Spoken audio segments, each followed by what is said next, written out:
L.I.B Future TV, giving voice to progressive Liberians, speaking about politics, entertainment, and local news.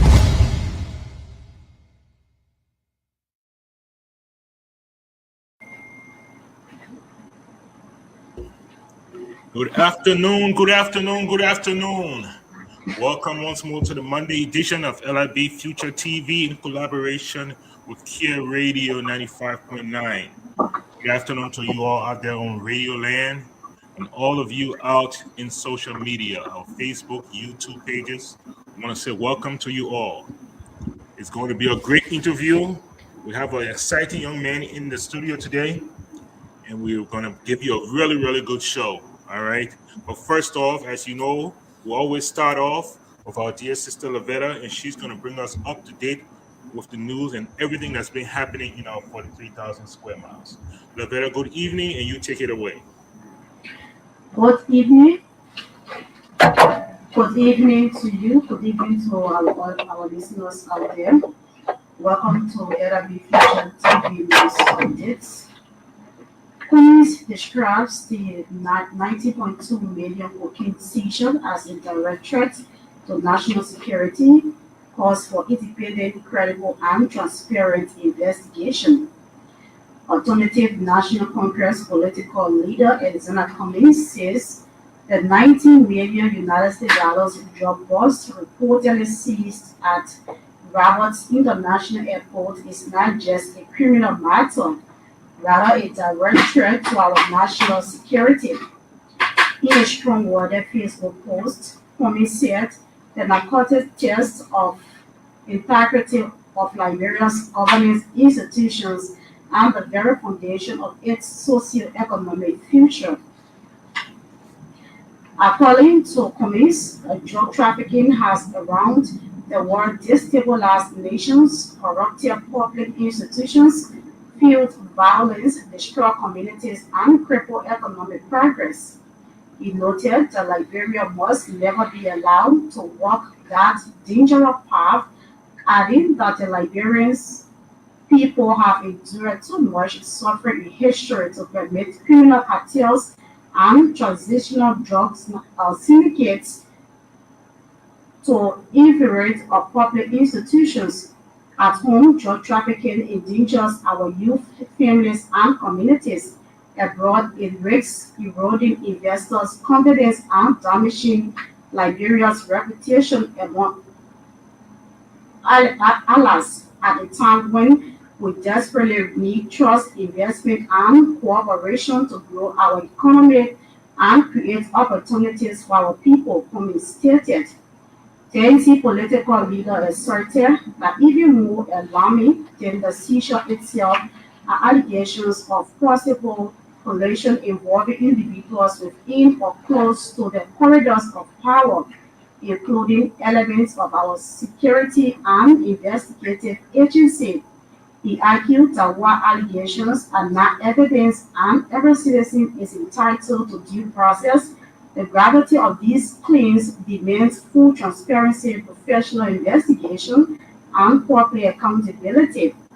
He maintained that the ANC is watching the investigation process with an equal eye, warning that any attempt by hidden kings, powerful interests, or political actors to obstruct or compromise the investigation will be treated as a direct assault on the rule of law, the progress of the country, and the Liberian people trust in government. Cummings therefore calls for establishment of an independent, credible, and transparent investigation involving national institutions supported by trusted international partners. The ANC wants a public disclosure of the fundings to the Liberian people, including the identities of all implicated individuals regardless of status, position, or political affiliation. The swift prosecution of anyone found culpable to face justice without fear, favor, political interference, selective application of the law. The ANC also wants urgent reinforced airport security, border surveillance, and anti-corruption safeguards across all law enforcement and security agencies stressing that the future of Liberia is too precious to be compromised by criminal enterprise, corruption, or political protection. NPC political leader wants Waka Kun sanction over 19 million drugs bust. The opposition movement for progressive change (MPC) has criticized the government's handling of Liberia's recent 19 million United States dollars drug seizure, accusing the administration of delays and a lack of transparency nearly 2 weeks after the bust. The party questioned why no arrests have been made and demanded answers on how the drugs entered the country, who facilitated the shipment, and whether similar consignments had previously passed through Liberia. During a press conference in Monrovia, MPC political leader Senior Freeman accused the government of being unserious about the investigation and called on the international community to impose sanctions, including access freezes on President Joseph Waka, Vice President Jeremiah Kun, and other top officials if the probe is not concluded within 14 days. The party also raised concerns about the disclosure of a whistleblower's identity, called for the immediate destruction of the seized drugs in the lodge without providing evidence that unbudgeted mission in FOIA may be linked to drugs proceeds. The Barker administration has defended its approach, with the president pledging prosecution without fear or favor, and the Attorney General arguing that releasing suspect names prematurely could compromise the investigation. Meanwhile, civil society groups have urged regular updates from security and justice institutions as the probe continues. Sources at the Rabo International Transit Authority say one of the major challenges facing public transportation is the authority's decision to prioritize renting out buses instead of using them to transport ordinary passengers. According to a staff member of the agency whose name remains withheld to a newsman, that more than 75% of the buses are rented out, while ordinary Liberians are left stranded and forced to depend on taxi and commercial buses. We see people celebrating the arrival of the new buses, but most of them are being rented out either to government institutions or private groups. That is why ordinary Liberians hardly see these buses on the roads, the source said. The concern comes at a time when the National Transit Authority has expanded its fleet with 60 new vehicles, including 35 mass transit buses, 20 minibuses, and 5 cargo trucks. With the latest additions, we intended to improve public transportation across the country. However, the source claimed that the increase in the number of buses has not improved transportation for ordinary citizens because many of the buses are being used for rentals. One example, according to the source, was the recent Strengthening Families Conference organized by the Church of Jesus Christ of Latter-day Saints, where more than 15 of the newly imported buses were reportedly rented out for the event. Apart from that, many people have observed that frequent use of the NTA buses for funerals, conferences, workshops, and other events, while only a few buses remain available to transport commuters, especially in Monrovia. The source said the main purpose of public transportation is to serve the people and not to focus on generating income to renters. Public transportation is meant to serve the people. If citizens cannot use the buses to travel because they are being rented out for money, then what is the purpose of having a public transport system? The source asks. The traffic management section of the Liberia National Police says at least 16 people have died and 33 others sustained injuries in 47 road traffic accidents recorded across Magidi County between January and May 2026. The report indicates that 75 vehicles were involved in the accident, with 12 sustaining major damage. Speaking during a road safety stakeholders engagement in Pakistan, Traffic Chief ACP Alfonso D. Benda disclosed that the Magidi, Montserrado, and Nima counties continue to report the highest number of road incidents in Liberia. ACP Benda attributed the growing number of crashes to speeding, reckless driving, overloading, and mechanical failures, particularly brake malfunctions. He noted that commercial vehicles, trucks, trailers, and motorcycles were among the most common vehicles involved in fatal accidents. He urged drivers, motorcyclists, and pedestrians to obey traffic regulations and prioritize safety as the Liberian National Police intensifies road safety awareness campaign across 3 counties. The chief of staff to former President George Weah, Eugene Nagbo, says the United Party government does not deserve even a 1% rating since coming to power. According to Nagbo, the government has miserably failed on all fronts, citing the lack of job creation, failure to combat drug abuse and corruption, and the worsening economic hardship facing Liberians as reasons the administration should receive a 0 rating. The former maritime boss also stated that all road projects currently being implemented by the Barker administration were financed through arrangements secured by the CDC-led government, so no need to break the regime. Nagbo made the remarks during an appearance on Spoon TV on Sunday evening in Monrovia. The Ministry of Justice confirmed that Paul J. King, General Manager of GLS, and a previously declared person of interest in the June 8 cocaine seizure at Rabo International Airport, voluntarily returned to Liberia and presented himself to authorities.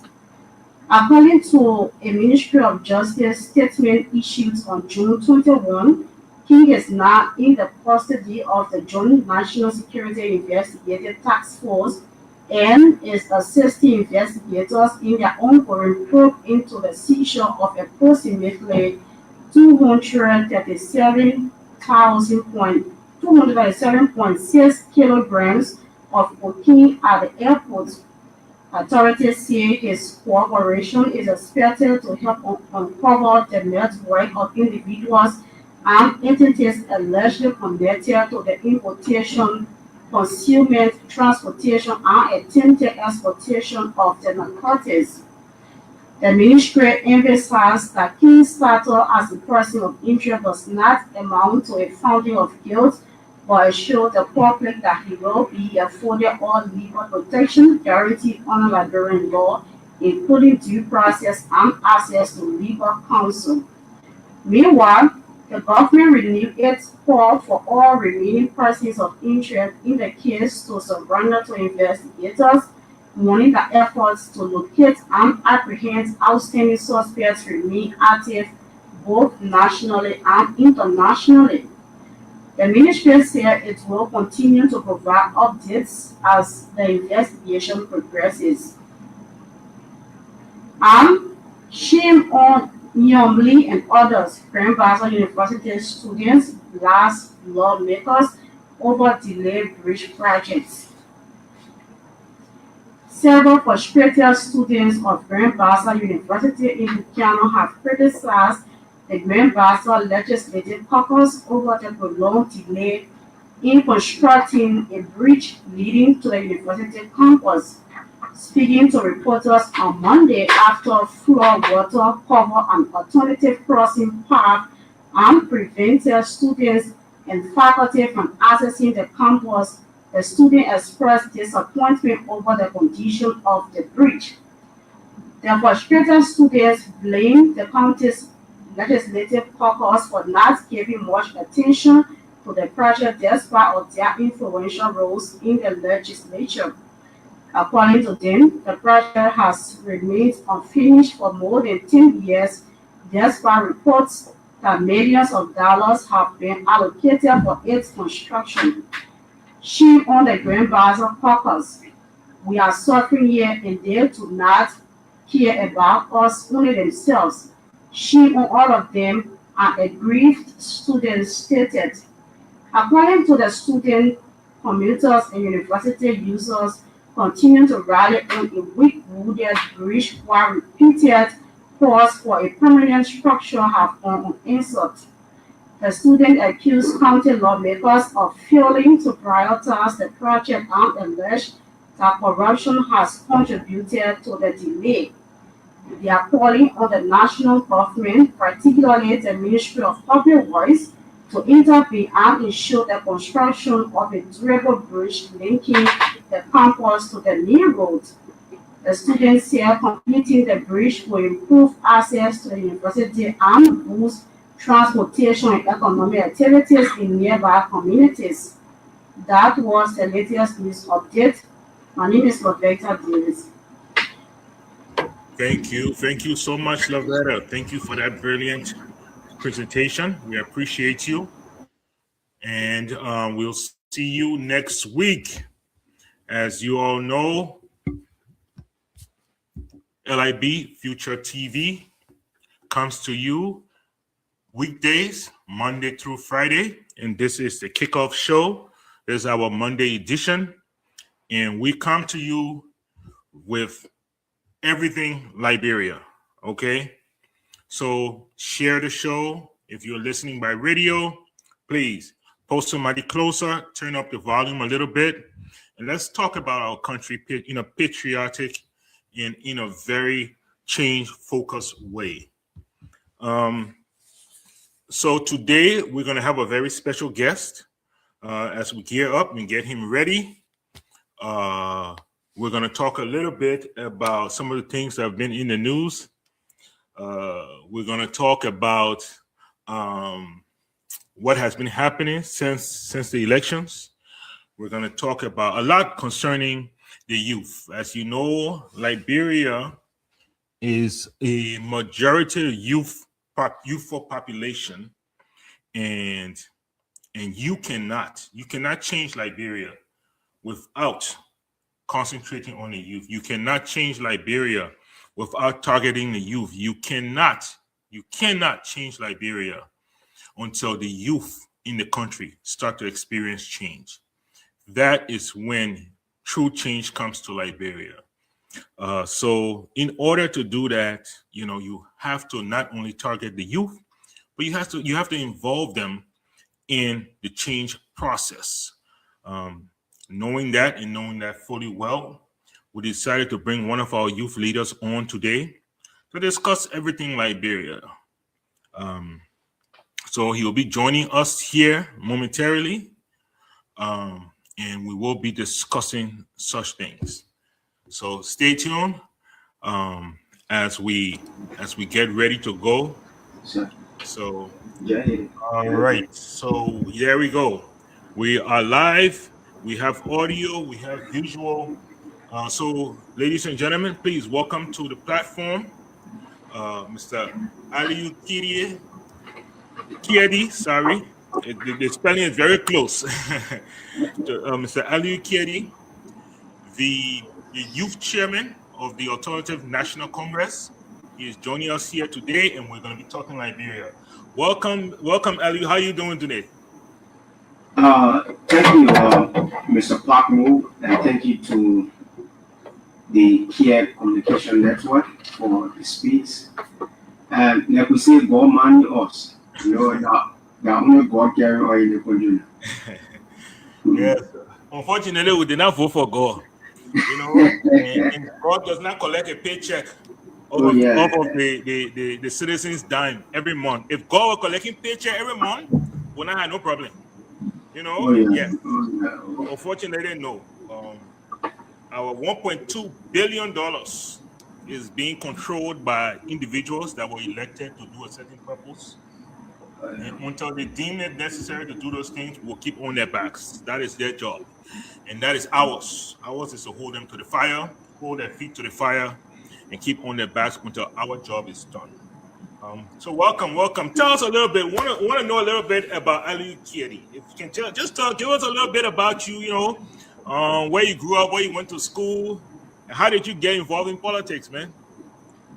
Thank you, Mr. Pablo. That is a very interesting question. You know, we hardly receive some of these questions. Most often, when we appear on radio, it's strictly to politics, and we start to blast. But it's a good question. You know, I graduated from Tottenham High, one of the best of my school. And before entering Tottenham High, you know, Tottenham High normally starts from 10th grade.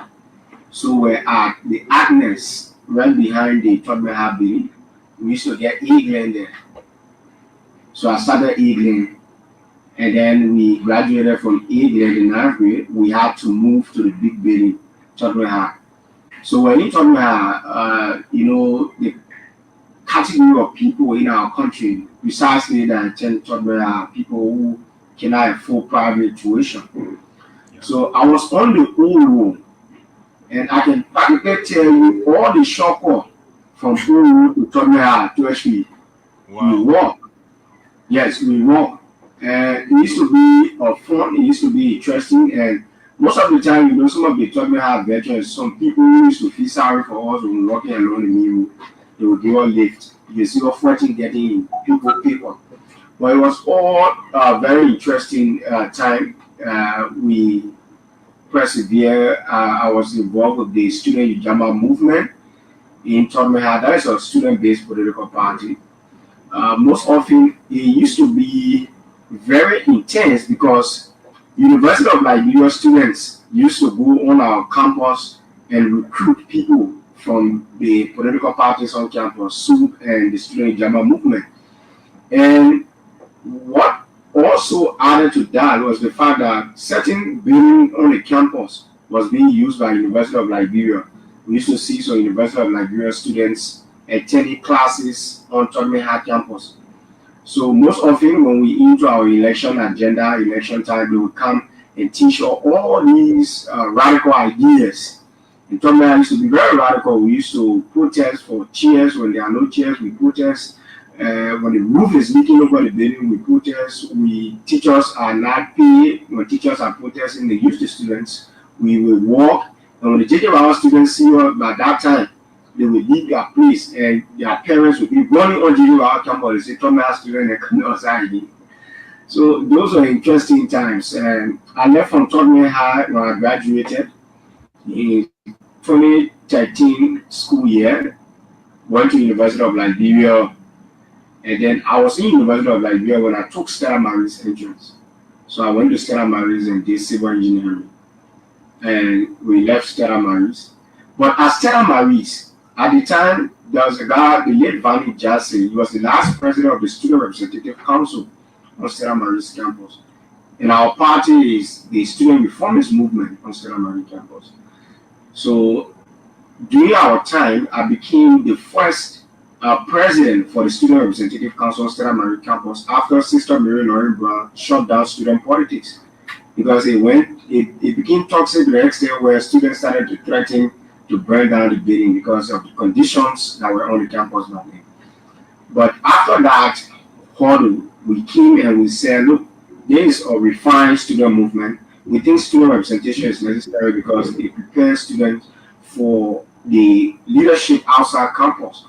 So Sister was convinced, the late Dahlia was convinced, and then we once again relaunched the student leadership on campus, and I became the first president of the SRC.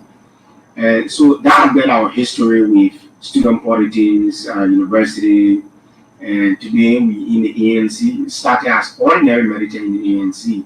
I serve as militant to people like Ben Myers, who became chairperson for the ANC Youth Congress, and with Jim Morris, who became chairperson. and I became Secretary General to Jim Morris, and today I'm Chairman. So we have had our fair share of struggle history. We have our own style, and we can shoot. So that has been our life journey. Awesome, man. That's great. That's great. That's great. You know, there's something about the path that you take, you know, and where it leads you. It says a lot about your character and how you view the world and the change you want to bring. So that's why I always feel it's very important for people to discuss, you know, on what leads them to where they are. You know, if you don't know where you're coming from, how do you know where you're going? Exactly. But you know, now that we're you know we're in it, let's talk a little bit of politics here, if you know if that's okay with you. So as you know, the 2023 elections, you know, were done, and the Alternative National Congress did not do so well. What is your take on, you know, how that ended, and you know, and how that has informed how you as youth chairman direct the movement now going forward? Yes, thank you. That is also a very interesting question. We have had a lot of self-reflection as ANC partisans and our leaders of the ANC, and those reflections gave us the opportunity to assess where we were wrong in the 2023 elections. And most of these things have been documented, and for us, it is now lesson learned going forward. We went into a dangerous collaboration, and we were victimized. We sincerely thought that this collaboration at the time, the CPP, was going to work honestly as we all intended, and we put on paper. We say this is a collaboration for the Liberian people, and whoever gets the ticket through the processes stipulated in the CPP framework document would have been the celebrant. But little did we know that there were people who were orchestrating other plans, and they were only using the ANC quote unquote moral credibility in the country, because there's a sense in the way the Unity Party has served, and they have had a lot of stigmas in terms of governance. They have portioned out a mortgage, a lot of concessions, so people still have those fresh reminders of the Unity Party. And so we were the same eater of the Unity Party. And so they play along at the time where they feel comfortable that we can now conspire against these people who have washed our sins. And so they play their politics well. To some extent, politically, you might not want to blame them because there's politics. The end justify the means, as many will say. You seem to be devilish, but in as much as it satisfies the goal of the Unity Party, for them is a victory. So for us, it is lesson learned. We now understand clearly how collaboration should look like even before entering into that collaboration. We are also guarded in the experiences we have had with collaboration. So any future collaboration we're into now, we are well informed. Like the people who say, when see bite you see the result, you're wrong. Yep. So but however, we are not oblivious of the fact that there is no one party on its own that is capable of winning election. You need a coalition, you need an alliance of people to be able to win election. So we are aware of that fact. We are also aware that we need to form a collaboration and an alliance, but gather against our own experiences in the city. Okay, sounds good. Sounds good, man. And that says a lot about, you know, where we're going to go moving forward. As you know, like you said, we just spoke about the Unity Party.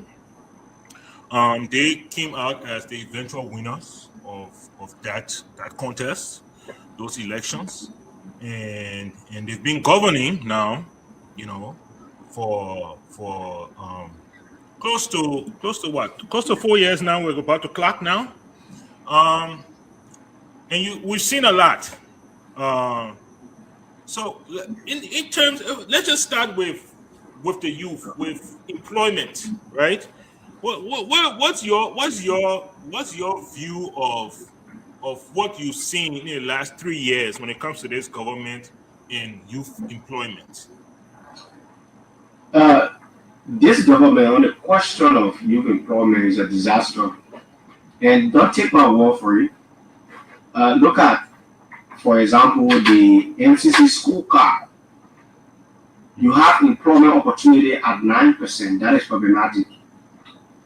In this country, annually, you have more than 20,000 students graduating from university and vocational institutions.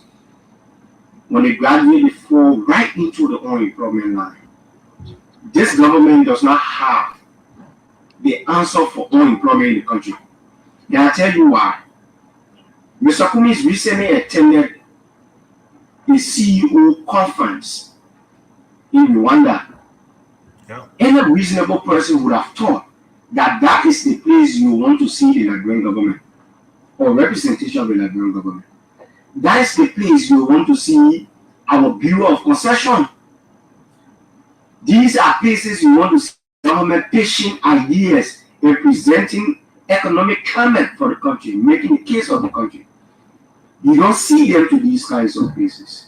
And you still think that this government, where Paul Kagame is providing a situation where more than 2,800 investors from Africa and across are assembling in a particular country, that is the place you want to see your government. But Mr. Kumis went there. He's just an opposition leader in Liberia. Imagine if Mr. Kumis is the president today in such a forum is respecting him at that level.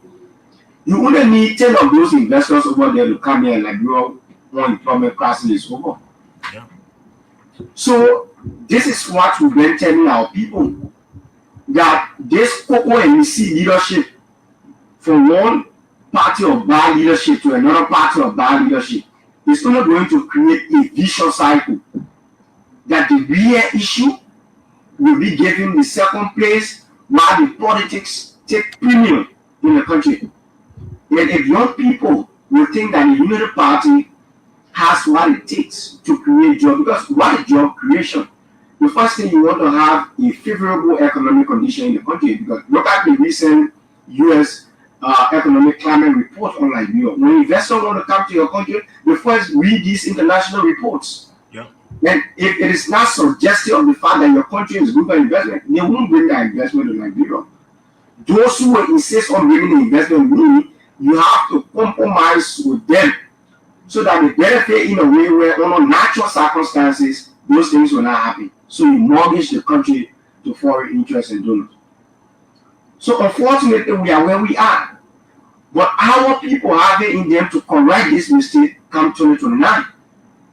But this government, from all indication, this the third year when you read this said, there is nothing to point you to a direction that this government has it in them. The president recently called for a cabinet meeting. Every time they glamorize about the problem, they talk about unemployment. But can you point to a practical step that this government is taking to answer the question of unemployment in the country? You listen to Mo Ali. He said the government is providing jobs. And one generally asked him, what kind of job the government providing? He said people who shine shoe and run the road. And people who sell coconut. They paint and out the people who doing orange mini and loose mini. Making mockery out of the suffering of the people. Can Mo Ali children get employment in that category? If his son is riding motorbike or selling orange mini in the street, do you think you will want that? That is not dignity. Our people are on survival mood. You think people who sell orange mini, they found pleasure in selling orange mini? But the people have to survive. The brothers have to survive. So those are the conditions in the country. Those are the reality. Unemployment issue. You're forgetting about a honorary regime. That's not their focus. Their focus is on taking people from the legislature. When you talk, they take it from there. When you question the government, they really won't be letter. They say, oh, this, that. So the real issue are not being addressed. The politics are taking the center stage in this government, and the people are more of spectator in the economy. Okay, I know you mentioned, you mentioned about graduates, and we saw quite recently that you put out thousands of students, and they're preparing to put out several thousands more. School is closed now. There are other schools now are preparing for graduation. in my inbox. I've already seen the text from people asking for a graduation fee, so I know that's coming. But let's talk about education a little bit here, man. Let's talk about you. You went to a public school. You went to Tottenham High. Tottenham High has always been known, for academia and what they bring up, what they put out. At the same time, Tottenham High has also been known as, the example of where public schools are going, where government schools going. Looking at the educational system in the country right now, what are MCSS schools, what are schools up country, what are schools even in rural Monserrato? Government continues to talk about education being on their platform.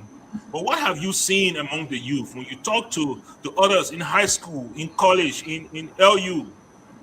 What have you seen when it comes to education? Look, education from the perspective of Mr. Cummings and the ANC, we want to see certain standards. And how do we ensure that we want to see teachers are well paid? There was a scenario where a senator from Bombing County reported on the Senate floor that Bruce, there's a school in Bombing, very famous school, that does not have a mathematics teacher for senior class. There's no mathematics teacher. There are schools in Cape Town where you having a 9-year student serving as principal and teaching high school students. There's no standard. And because you don't have such a standard in the government school, the government has no legitimacy to question private institutions who are now also providing those standards. Because you will have it in your own school before you start to question other people or demand that these people are in their schools. Thousands of teachers across the country are on the list of quote-unquote volunteer teachers. You don't pay them. Look at our schools. Students have to protest on the campuses of the University of Liberia, demanding that the building be printed, demanding that we renovate the school, demanding that chairs are needed. Does the curriculum of Liberia match current day reality? In other countries, people are integrating AI in university systems. What are we doing in Liberia? We still have a system designed for the 80s and the 90s. We are in the 21st century. There's no conversation around integrating our education system with the 21st century. We're still talking about chairs now in university, chairs now in classes. We're still talking about teacher salary. We're still talking about leaking roof. Go in River G. I was in River G. I saw school, tears set in my eye. Children are sitting on the floor, walking miles to go to school. And our lawmakers are in big jeep. The president is flying private jet. So what is leadership? Leadership is about service to the nation. So you cannot even compare our education system with any of the countries in the region. Under the condition that we learned today, when I was in Stella Maris, we used to use we have something called the T-square and the 30, 60 triangle. We draw on the board, on the table. At the time, I reached a certain level in Stella Maris before I started understanding certain software on my own. Where people are using software to draw. People are using software to do estimate. Different software. So even though you will have some practical knowledge about how to do things manually, but that doesn't make you equipped to compete outside of the school or even internationally, because these people are exposed to different sort of technology. They are using different software. So our education system is still designed for the 90s and the 80s.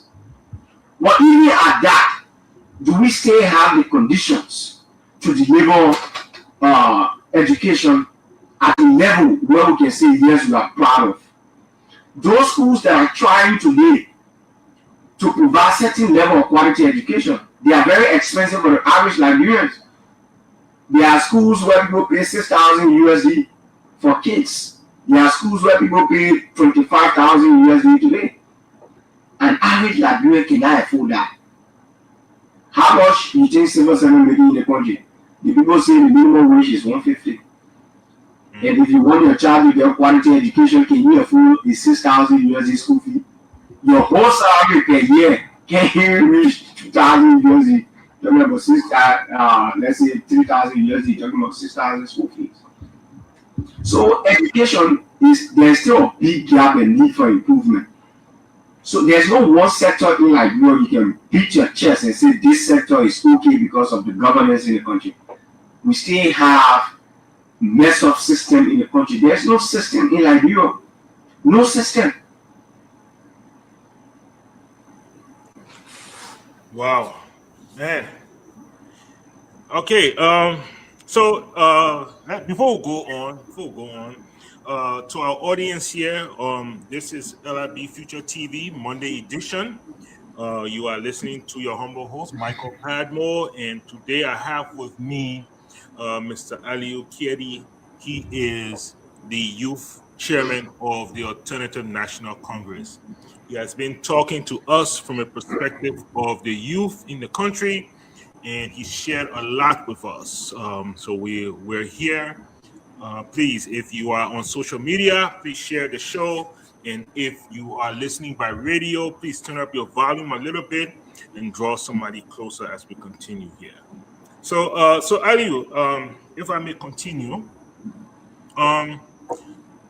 one of the things that seems to be really holding down Liberia, especially when it comes to investments and stuff, is the economy.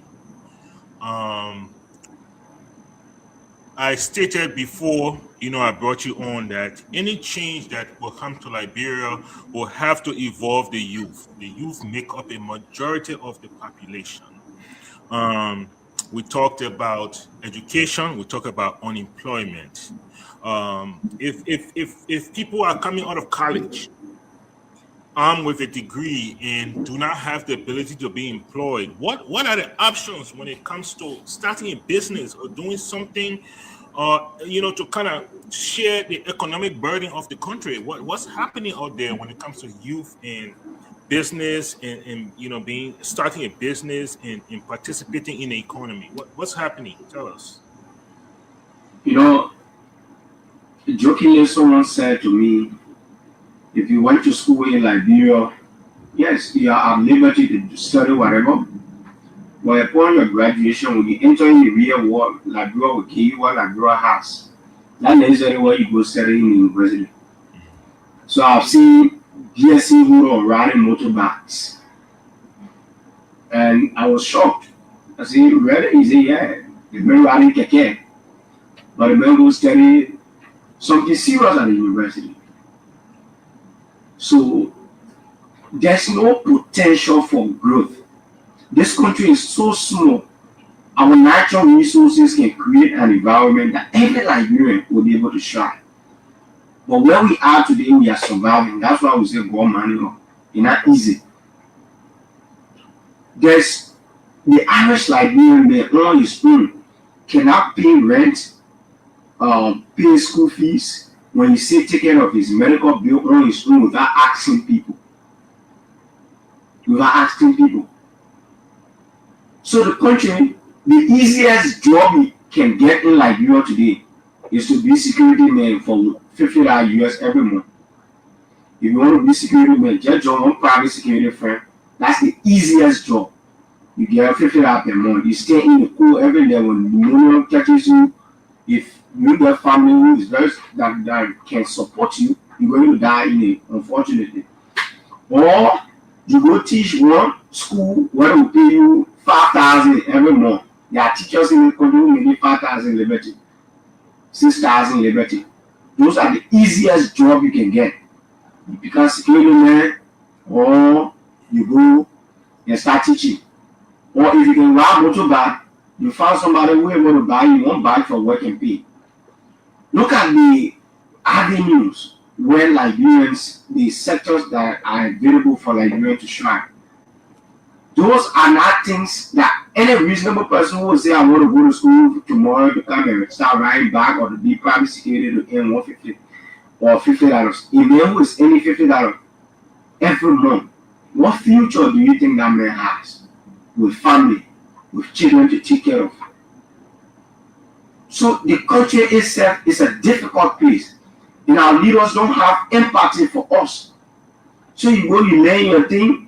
There are too many graduates in the country now. There's no job to absorb these people. Now, government will come and you know, people need to be creative. You say, how? How many people need to be creative? Now, we have a loan policy in the country. I don't know how acceptable this is to government.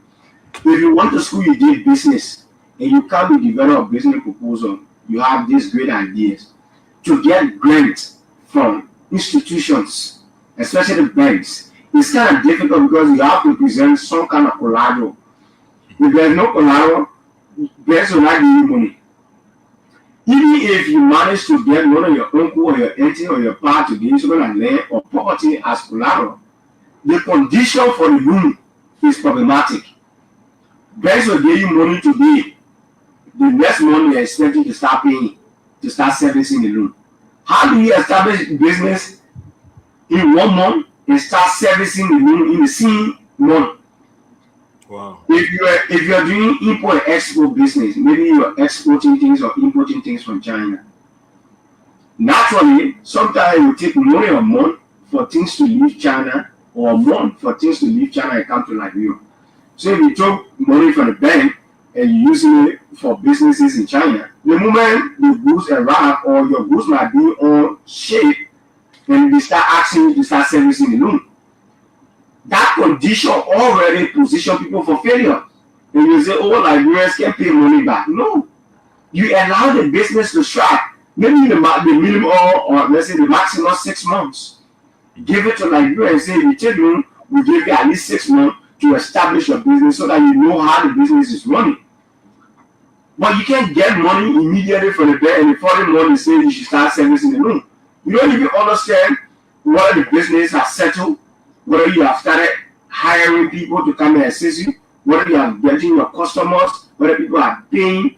All of those conditions does not exist. So even taking loan is problematic. And the government needs to start creating a condition where maybe in the national budget you set aside cash through grants for businesses and entrepreneurs who are coming out with innovative ideas. The government is not thinking about that. What this government is thinking about instead, you saw them, they said they were writing money to build party headquarters across the country. You sold rescue agenda to the people bought the rescue agenda. Not to rescue your political party headquarters. That is not a national project. These people, the conditions they are in, they want you to come and provide solution for their conditions. And you abandon those conditions and you start chasing instant gratification, building your party headquarters across the country. It's unfortunate, very sad, and those are the realities in the country today. Wow. Okay, so I mean, you've given us a lot of insight here, but we usually hear that Liberia is a rich country. Liberia is a rich country. Liberia has gold. Liberia has diamond. Liberia has iron ore. Liberia has forestry. All these minerals at the disposal.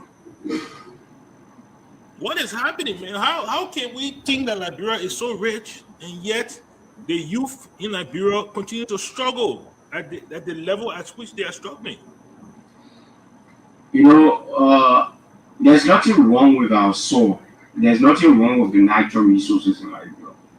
What we haven't gotten right is leadership.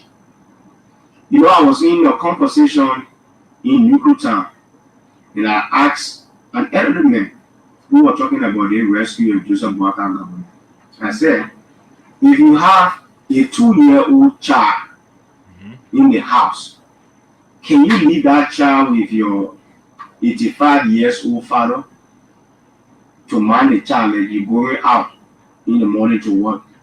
Can you leave that child, 2-year-old child, an 85-year-old old man? He said, no. why would the child with the woman needs to be taken care of? So I can't leave that child. Then I said, but then how then do we leave a whole country with an 85-year-old man? Then he paused because he did not know the angle I was carrying into. So he paused. The real issue here is no matter how good your intentions can be, people don't eat intention. People eat solutions. People eat practical realities. So if you don't have a hands-on presidency, there are people who can be very young, but if you don't follow details, the people will cook you. But talk less of having an old man who the country needs to take care of as senior citizen. You put your destiny in the hands of that old man. That is a gamble that you cannot afford to take. So we have all these concessions in the country. The president spoke about concession. He said Liberians are not benefiting from concessions. And mind you, this current president was vice president 12 years prior to the citizen regime. Yeah. He said they squander opportunity. Mm-hmm. So people thought, Liberians thought that since they may have admitted that they squander opportunity, if we gave him the opportunity now, he will try to walk back the squandering they did. Unfortunately, he's progressing in the same line. The vice president went to B Mountain. We need to uncover that B Mountain makes $1.62 billion annually. But why I'm not impressed with this vice president revelation is that the same vice president had been representative. He passed the B Mountain concession. He had been senator. He passed the B Mountain concession. So it did not come as shock to us because he's part of the problem. Now, while you are part of the problem, at least to start to convince us that you mean well. Found solution. It's not just enough to go to B Mountain and say, oh, the people making all this money and tell Liberia about the conditions they are living in. What solution is government providing? We have an archaic mining law on the books that for every $100 B Mountain makes, Liberia gets $3 USD. Is that a fair deal? That law has been on the books since former President Charles Taylor time. And it was on the book because of the condition that existed during the warring faction time.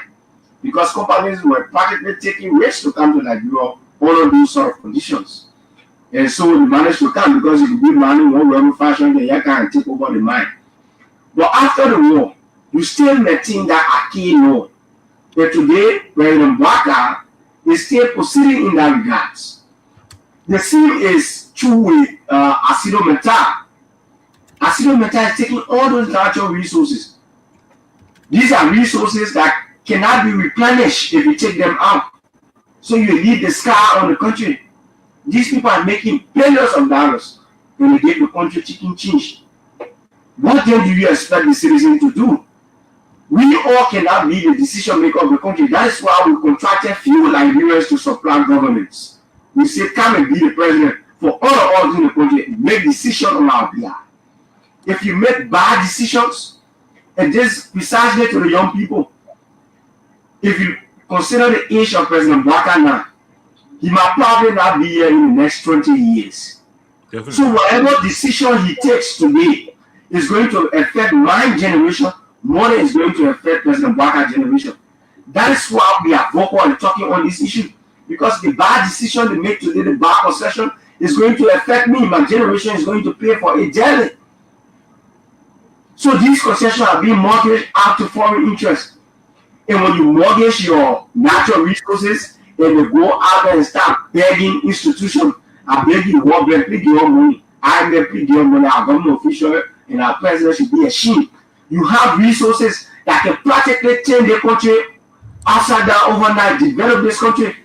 You mortgage it, and you go and beg for 200 million. When IMF gave you 200 million, you excited under the conditions they are giving you those money. They are tailoring the condition, the policy, they say, we'll give you our money, but you're only spending all this out. You're only spending all the more. That is not how you develop. If you wonder, Paul Kagame made it a policy of government that every institution comes here, they say you have your money. We don't want to tell you where you put the money. Because your solution that is tailor-made in Europe might not be practical in Liberia. So we must have our own areas of interest. You can come here and say you get 200 million, you want to spend it in the sector. But we don't need that sector, we need this sector. So our government accept those money under the conditions provided by the World Bank and the IMF. And countries consistently are proving that if you consistently follow IMF and World Bank prescription, you are not going to develop because those conditions serve their purpose. But you have your own natural resources here that you can make use of. We get timber, we get gold, we get diamond, we get rubber, we get all these natural resources.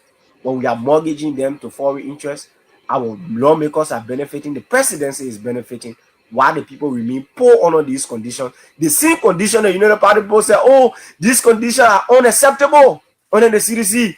They say the people are so poor, conditions are unacceptable, just crisis in the country. Today they are empowered to change those very conditions. Then you know what they say? The Liberians people are resilient set of people. The people can endure, but you are not enduring. We're seeing your life change overnight. We're seeing the structures you are putting down. You tell us to endure. When you say we should endure, we should see the very endurance in the leaders.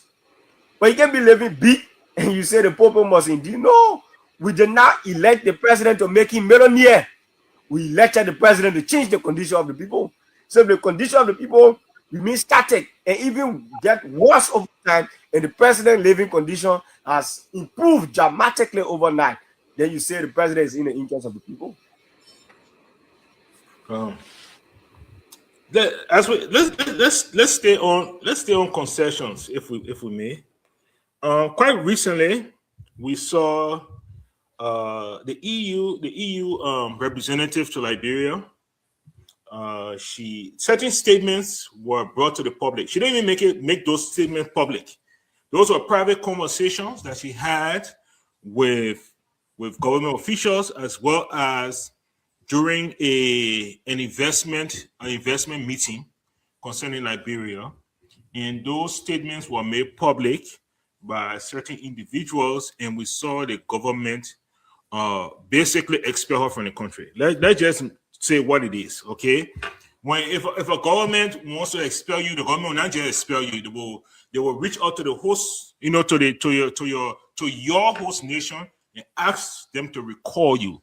And basically that's what they did. The government of Liberia reached out to the EU and insisted that the EU recall her from being ambassador because of those statements. And what exactly did she say? So let's talk about it a little bit. What is your thought on, one, the recall, and what do you think she said that made the government so angry that they insisted upon this? Yes, so this government has proven to be very intolerant, and they think that the fact that you are at the helm of power, nobody should question you, nobody should express opinion about things happening in the country. In the yesteryears, when CDC was in power, there was an American ambassador here who was very vocal against the government, McCarthy. Yes. He was practically like an opposition leader in the country. That man will issue statement and say, when Joseph Jikinrao was alive, what will he say? He went around the country, he said he went to medical institutions. Those institutions were not receiving their budget lines, but there were allocations in the budget for it, and they did not receive it. Now, in the case of the Unity Party, a pastor from Nigeria is being complained by the government. EU ambassador who's supposed to be your partner in governance, they are raising concern. You should take it in good faith, or probably call the ambassador and say, look, I think the issue you are expressing opinion on, these are the clarification that the government is providing. Have conversation in the diplomatic corridor, call the ambassador to your office and have this conversation. But to elevate it to the public that the government is being defensive, every time you become defensive, it means you're hiding something. What are you hiding? Call your partners and say, look, or respond to your partner with the clarification. If you insist on putting it in the public, respond, use your Ministry of Mind and Power course, and respond to the information or the assertion made by the ambassador. But to write the EU and say, because of these comments, we think you should recall your ambassador. That is scary. You know why that is scary? Because people like us, motorcyclists, market women, value boy and auction girls, if an EU ambassador can be complained to the EU and risks withdrawal, what about ordinary people in the country? They will not even complain, they will just bono you and put you somewhere. Yeah. If Yeke Koruba can be removed from his position because of an opinion expressed, a lawmaker, do you think ordinary citizen is protected? If Senator Amara Kone can raise issue on the Senate floor, even though the law says that whatever a lawmaker says on the floor is protected by law. If that right and protection can come under attack by rescue government officials, demanding that the guy be investigated about his opinion expressed, even though he was arguing that our army should be equipped and receive support through budgetary allocation. And they said, oh, the mayor is exposing Liberia military secret. If he, as a senator, can be attacked, even though what he said is obvious and we support it, if that man can be attacked, ordinary citizens, you have no protection in the country on the question of freedom of speech. If a man of God who is not even a Liberian citizen can think about one prophecy over there in Nigeria, and government say, oh, Nigerian government, one of your men talking against all. How naive can a group of people be? That is an individual citizen in the country, a private citizen. His opinion does not reflect the position of the Nigerian government. Any reasonable person would have thought that the government will understand these simple things. It's just an ordinary man staying in Radical Market and make statement about Nigerian government. Tinubu, Nigeria will write Liberia government and say one man in Radical Market talking about. That is how petty the government has become, because you clamp down on freedom of expression in the country so much so that people out of your country now you're attacking them. The CSA boss, Josiah Jokar, wrote a communique to all civil servants across the government that they should sign a bond of confidentiality. That anything happen in government, don't talk about it. You sign the people here, anything happen here, don't talk about it, like you right here. That action squarely goes against the whistleblower act of the country, freedom of expression, and the Abdullah Kamara Act that talks about when things happen in government, people should blow whistle. But the man says, no, nobody will talk about anything happening in government. You can sign people and waive your right to speak. So these things are happening. It's becoming systematic. There's a pattern that the government is clamping down freedom of expression. And Liberians should be very wary. Because even when people, opposition, other people express opinion about things in the country, the government uses the Ministry of Mind and Power Course to insult people in the country. They no longer focus on the substantive because the government does not have responses for the critical questions and debate we are raising in the opposition. So when you talk about the economy, they say the man stupid, the man not get sense. When you talk about they say the other man short, the other man hate B. These are now substantive conversation. And when people start to follow suit on what the government is doing, then they say, oh, the politics in the country is becoming toxic. But you use government platform to insult people. The ordinary citizen when I insult the government, when government minister who's supposed to set the standard, you set the standard, now people are following suit. So if the government, the president endorses people causing at the Ministry of Information, you think people in the school will not cause? You start the causing will end it for you. So you're not causing one will clap for you. So those are the conditions in the country today. Thank you so much. Thank you so much. And once again, you are listening to L.I.B Future TV. This is the Monday edition with your humble host, Michael Padmore. And I have with me in studio today, Mr. L.I.B Future, who is the youth chairman of the Alternative National Congress. And he has been talking, giving us some clear views on what is happening in the country from the youth perspective and just some of the things that they are experiencing. So before we go on, let's talk about, so let's talk about the ANC for a little bit. There are some questions that have lingered, and you see it continues to linger on the lips of people. And so I want to ask you, a lot of people have been asking, continue to ask this question, even though I believe personally it has been answered.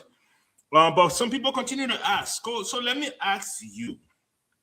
When people say, why will Alexander Cummings not choose to run for a legislative position, but only the presidency? What's the response to that? Yes, you know, that question, like you said, has been answered many times, but we'll endeavor to answer. You know, in this country, many Liberians believe that lawmakers, the House of Representatives and the Senate, is the problem in the country. And so, by that, it means that lawmakers can change the country. In fact, they are part of the problem. Senators can change the country. So, anybody with a desire to change this country, a representative seat cannot change the country. If you become too vocal, they will expel you. They get a quarterback. If they get to know that you have a presidential ambition, they're going to fire you and put all sort of things on you. That creates a hypothetical situation. Seeing Mr. Cummings as a representative, who would have probably been in maybe minority bloc or majority bloc.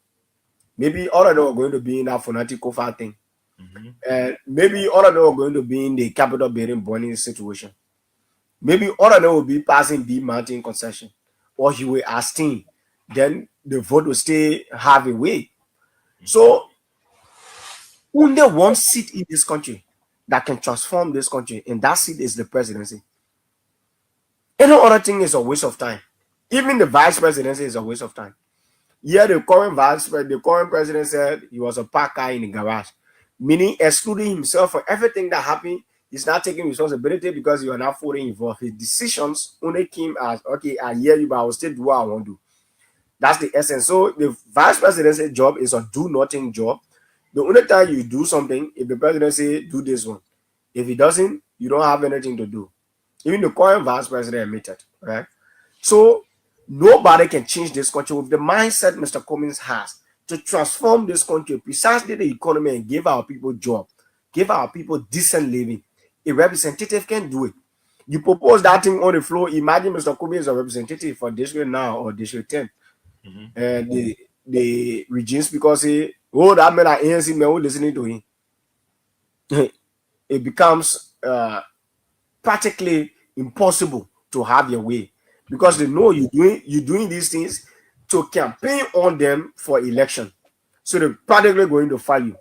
So it's easy. Anybody can get rep. Look at Amara Corner with all the good intention. He went way to the Senate. They're still fighting him when he talks. So Mr. Cummings, all of them are going to be in this category, right? So it's practically impossible, considering the people at that level in power is distributed across the lawmakers. No one person with absolute power. You have to get people to agree with you. If they don't agree with you, you have your say. But the majority will always have their way. In most cases, the majority way have not helped the country. So the lawmakers are part of the problem. No single lawmaker can help the country. That is why the presidency is so key. Under the presidency, the president wanted the speaker to be removed. They remove him. Yes. The president wanted budget to pass. They pass it. The president wanted accidental D to go. The D went through. That now when the men were passing the D, LDC left. The men put their phone left on to pass that D. So whatever the presidency wants, the presidency get. The president appointed one man to at the NEC who served as Unity Party surrogate during the last election. Senator Widow. He passed. So whatever the president wants, the president gets. So any president who is sincere about developing this country and has a clear vision will succeed, because you always get what you want. So the presidency is key. Anybody who wants Mr. Cummings to really be impactful in the country, only one job can make you do that. And that is not arrogance. That is how you make impact. That is not arrogance. So some people say, oh, the main want the other job. No, the main just want job for job sake. That's a job you just get it for job sake, but it doesn't provide you the opportunity to make impact. Yeah. So you just not want to be part if that representative Bennett. I was saying Mr. Kumi that representative. I was saying one day you spend money, we'll go campaign for him because representative. I was saying take one country, we'll go spend money there because senator. That would not change the country. So it's not a difficult thing for him to become representative. Even the current position that they don't hold today. When the opportunity came, people wanted Mr. Cummings to be senator. He said, look, the real goal is the presidency because a senator cannot change the country. The senator will only be a voice in the Senate. Out of 30, you just won. So the only job that can change the country is the presidency. Oh. Well said, well said, well said. And I hope people have heard this. I hope that question now has been answered finally. And now we can move on to why it is what it is. But as we're talking about elections, you made a statement here. You said that no one party can win elections. Yes. And we have seen that in so many election cycles. With that being said, you also talk about the debacle of the last elections when it came to the CPP and the dirty tricks of the United Party. Now we have started hearing talks about more collaboration. And one of the things that have really been in the news and kind of been talked about a lot is some form of collaboration between the ANC and the CDC. And I talked to my Unity Party folks. They have many sleepless nights over that. For them, that's a nightmare. ANC, CDC, that's a nightmare for them. I want you to speak on that for people who are talking about those things. I want for you to speak a little bit about what are your thoughts on such, as well as yesterday evening. I don't know if you were speaking for the party, because he's not technically an official of the party. He is, I believe, he is the chief of staff of the former president, Eugene Nangbe. And he made a statement, and that statement has been pushed out by the Unity Party today. You can see all the surrogates running with that statement concerning why George Weah does not speak. He gave a certain answer. So first, I want for you to address this idea of CDC, ANC, and then speak on that. What was said yesterday by Len Eugene Nangwe, former maritime boss and now chief of staff to the former president George Weah. Yes, so you're right. No one political party is capable of winning election on its own. You have to get into a collaboration or an alliance. And so that we are aware of. We are not oblivious of that fact. However, like we said, any collaboration with the ANC involved is going to be guarded against the experiences we got from the CPP. Now, CDC is in opposition, so is a stakeholder for collaboration as well. There are other political parties in opposition, the CMC, the MPC, the LANU, Clarence Monuba. They are different opposition political parties. So CDC is one of the stakeholders in the opposition community. Now, but there's one thing we ought to clarify, and it's important that our CDC counterpart understand this very well, that as popular as CDC is, on her own, she's not going to win the Unity Party. And this is something that the CDC people must understand. Listen to keenly. President Weah being President Weah, as popular as George Weah is, he cannot win the Unity Party in 2029 as George Weah. That's one. Two, the Unity Party is very determined to ensure that former President Weah does not return to the presidency. And the way they are doing it is that they are going after the magnets, those movers and shakers, the power brokers around President Weah. You've seen the aggression with the Samuel Tuer case. You've seen they went after his wife on a Cloud Weah Foundation. They're going after McGay. They are going after all these powerful people around President Weah, so to ensure that they break the whole structure of the CDC down to make it less viable in 2029. That's the next thing the CDC needs to understand.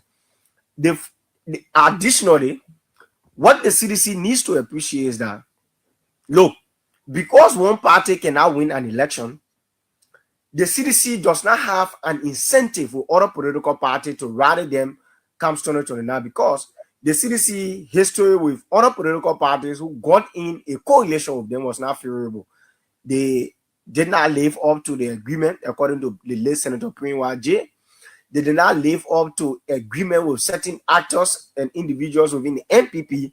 They did not live up to the agreement with Eddie Styler.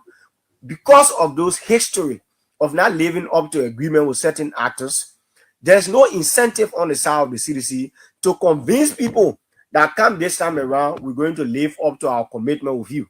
So that is a manus from the CDC angle. Now, there are a group of Liberians. Normally, the real party fanatics will carry you certain level in the election, but they cannot guarantee your result. Those of the people who put the icing on the cake are people who are not partisan, in a way of speaking. Those people who say, okay, we're not United Party people, we're not ANC people, but we can vote. Those are the people that the CDC needs to convince. And CDC does not have incentive in convincing these people because, mind you, they have seen President Weah in leadership. Most of them are asking the question, even if President Baka failed today, what job we are coming back to do? They are seeing him in leadership, they are seeing him in action. So he does not have an incentive of them to say, okay, we are coming back now. What are you coming to do? They have seen the CDC leadership. So with all these things around the CDC that they need to consider, they must reduce the ego that say the CDC get a number. Yes, you have the number, but on your own, you can't win. And because you have a governance record, many Liberians will say, okay, if a United Party fail, we'll try another party, but we can bring the CDC back. So your best option is Mr. Cummings. Why is Mr. Cummings? Because the United Party people themselves know that with Mr. Cummings, they cannot play the politics they are playing with the CDC. They took your party headquarters from you. They're running after Samuel Tuer. They're running after McGay. They're running after Cloud Weah. Mr. Cummings is going to be that buffer zone that when they see him, they get scared. Because in the yesteryears, those who conspire against him felt the consequences both nationally and internationally.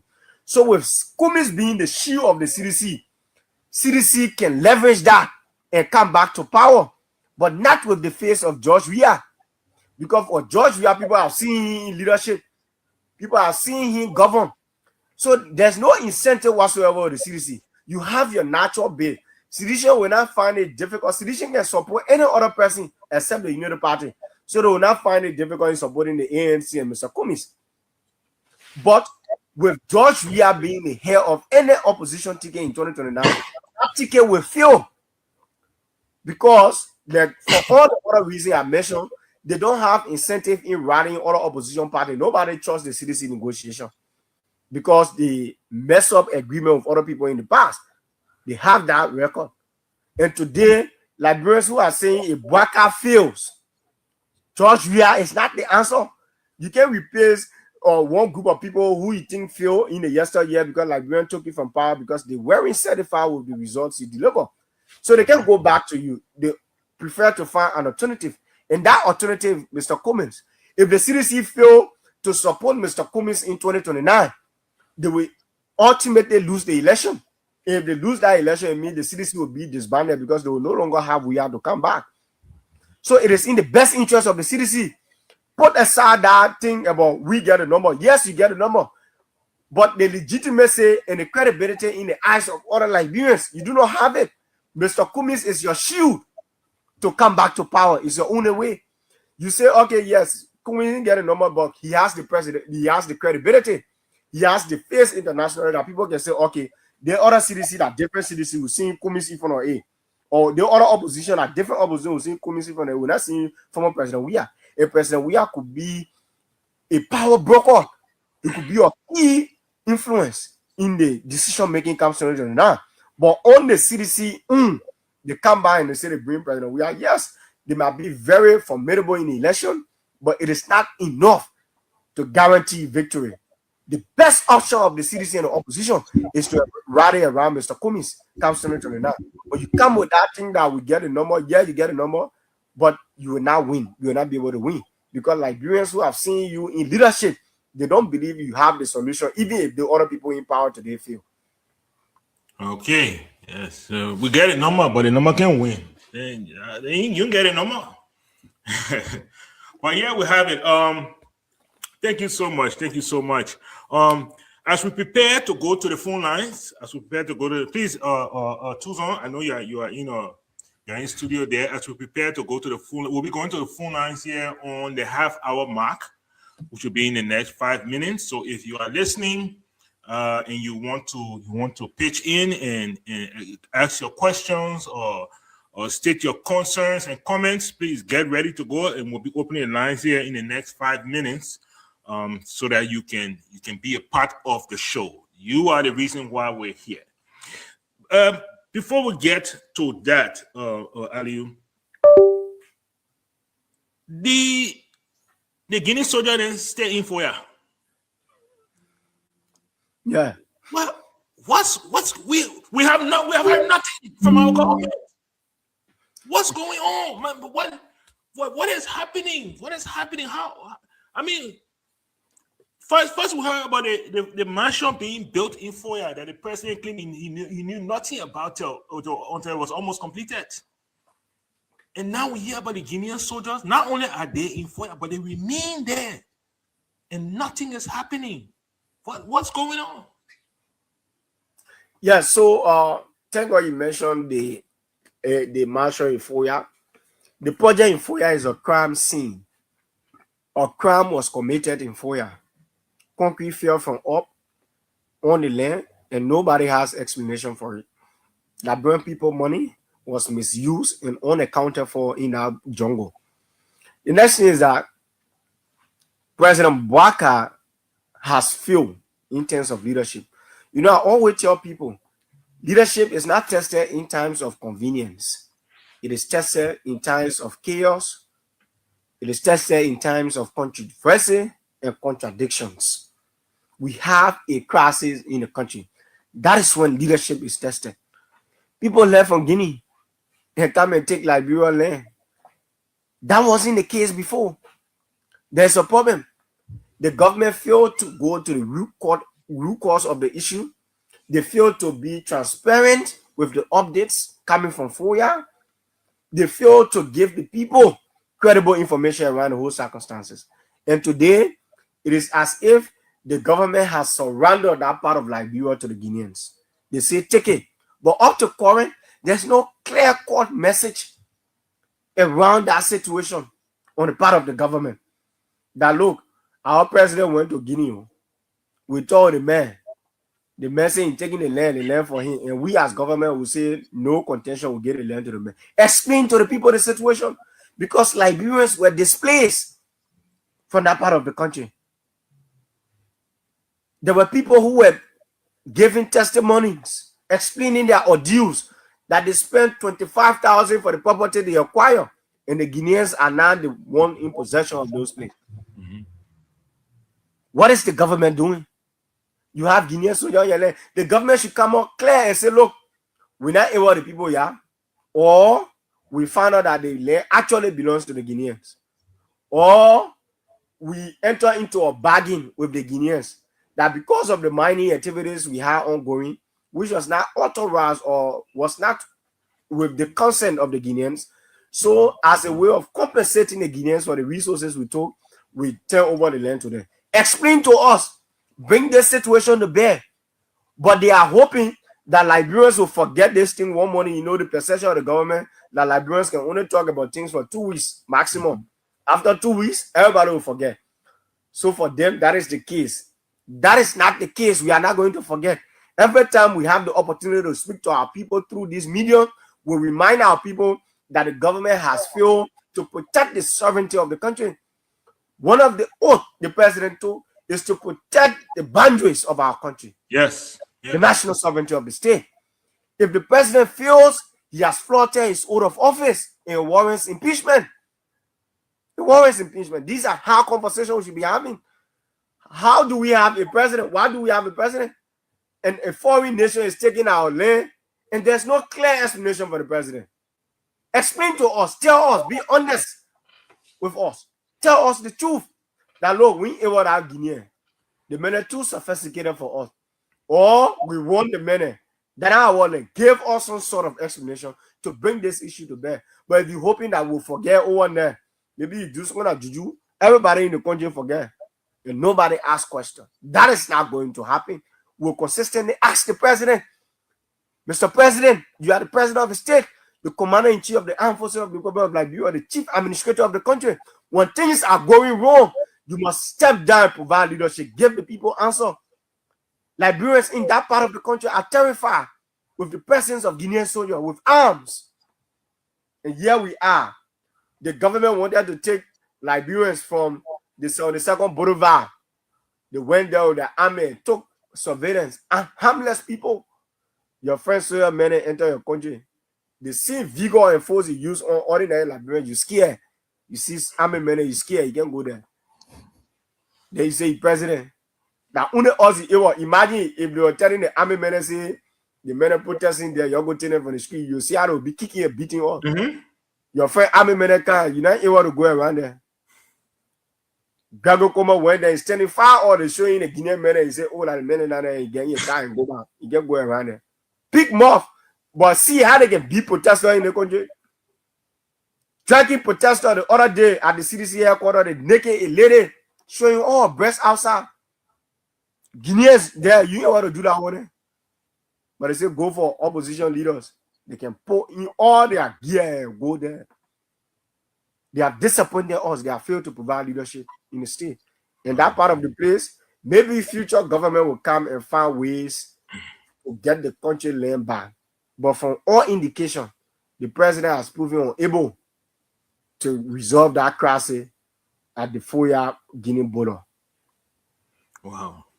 And, you know, I'm sitting here as you are speaking, Ali, and I'm thinking to myself, constitutionally, the president does not even have the power to get our land away. Yes. He is only a custodian of the land. He doesn't have, I don't believe the president has the constitutional power to give away Liberian land to another country. I don't believe he does. Yeah. So his constitutional obligation is to protect that land. And if he has chosen not to, then he is very much in dereliction of his duties, you know? Yes, he doesn't know how to. Like I said, intention does not run a country. You must be intentional about the things you want to do. The president doesn't know how to. Imagine a situation where Madam Sally was the president today. Do you think the Guineans will be on our land? Hell no. We know Madam Sally. You could say anything about her, but you can't take away her contact and how grounded she is internationally.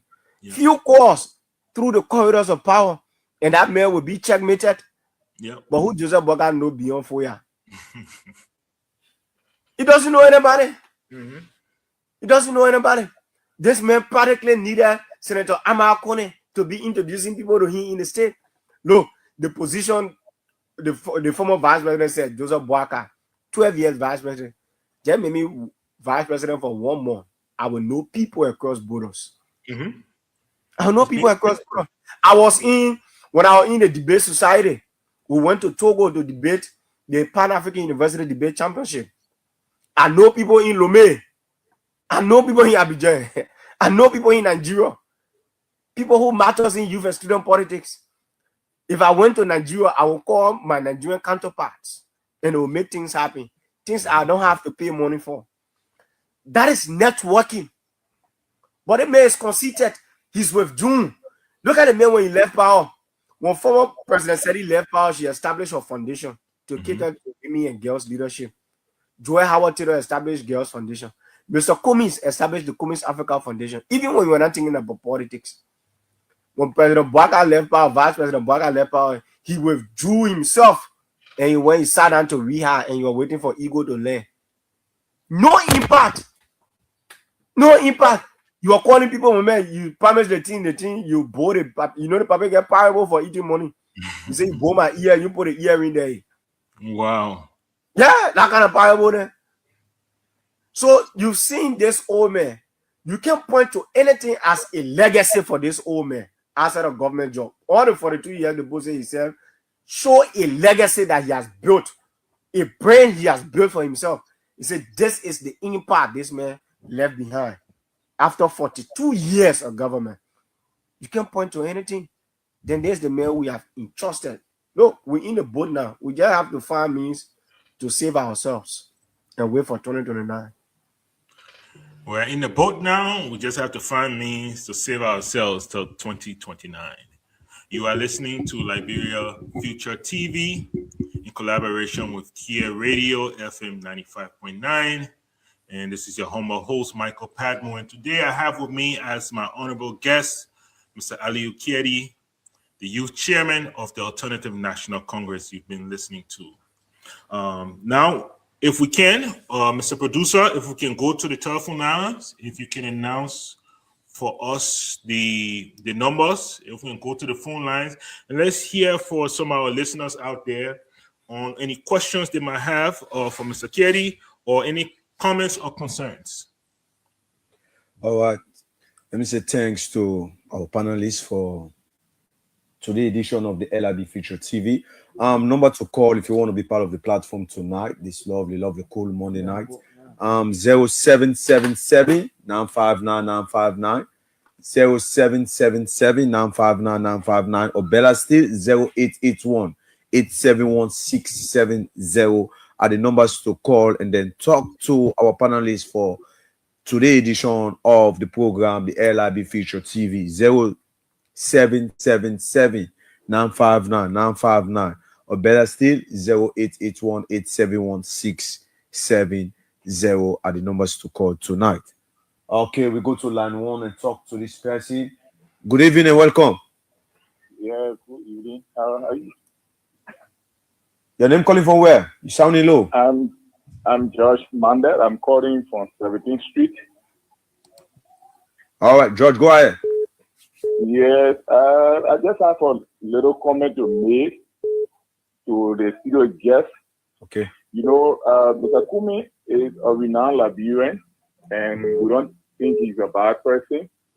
But what I see is that those are hearing Mr. Kumi have to look for a different strategy. There are people you should partner with. There are people you need to work with, no matter, how. And this, you have to really take time with them. The CDC did not have problem with the ANC initially until we started seeing people going on the radio and bombarding and doing a lot of things again. You used to hear CDC literally saying that if you go for this thing, the next person will try that the papier come until we started receiving bombardment from all angles and things being said on the radio, and you notice that the CDC will not take. The CDC still started reacting. CDC supporters started reacting. Of recent, I think this is the third time I'm listening to ANC supporters and the way they presenting issue, the tune they are using. I think they need to come down too much. If they, Mr. Kumi must be sold to the public or to any other political party. Oh. You cannot say you want a lady in the community that you want to marry to, and you say, "Oh, I want to marry the girl, but the girl is very ugly." But I think when she comes to me, I can shine her and she will know better. That's an insult to that woman, and if that woman knows better, I think she will have to. She will want to be with you. Even the guy you walk on, she will never want to see it. So I'm advising that they calm down. And still coming in the way that it can be. Because, like we said, the political party must collaborate. Okay. Even the CDC also need collaboration. Oh. For getting to the CDC, yes, anybody could think that way to say, "Oh, yes, I have the strength." It's an open secret. Okay. Thank you. The CDC has the strength. But the way you can engage the CDC is not in this kind of form and manner. So to our, young brother there, you have to lower your speed, and whoever that will get on the air to speak on behalf of the ANC and Mr. Comey has to really, strategize. There are political parties you engage in, you must know how to get to them. There are ways to get to the CDC. There are ways to get to the CNC and all other political parties. All right, thank you very much. Let's make way to another person. Let's welcome Mohamed Donzo. Mohamed Donzo, welcome to the platform. Yes, good evening, DJ Tizo, and good evening to every one of you, the panelists and all of your speakers. Well, my name is Mohamed Donzo Fofana Jr., a family of concerned librarian for justice. Well, I really, enjoy the studio guest, the level here. Just, talking about TV, how these two political parties, have, how will you say that to the public? Will the CDC feel the government, the laboratory people know? I would say that no. The CDC did a massive development in this country. So first of all, I can say the CDC has gone 4 years in government because coronavirus is 2 years in our administration. The entire world was stopped.